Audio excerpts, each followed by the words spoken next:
રંગપંચમી પૂનમ નિમિત્તે યાત્રાધામ અંબાજીમાં ભક્તોની ભારે ભીડ। પવિત્ર યાત્રાધામ અંબાજી મંદિર ખાતે આજે આસ્થા અને ઉત્સાહનો અનોખો માહોલ જોવા મળ્યો હતો।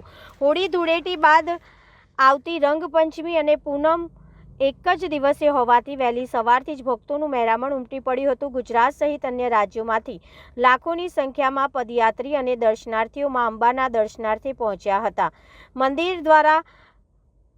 મંદિરના દ્વાર ખુલતા જ બોલો માડી અંબે જય જય અંબેના જયઘોષથી ગબ્બર અને ચાચર ચોક ગુંજી ઉઠ્યા હતા। રંગપંચમીના અવસરે અનેક સંઘો લાલ ધજાઓ સાથે અબીલ ગુલાલ ઉડાડતા માતાજીના દરબારમાં હાજર રહ્યા હતા। સમગ્ર યાત્રાધામ ભક્તિ અને રંગોત્સવના માહોલમાં રંગાઈ ગયું હતું।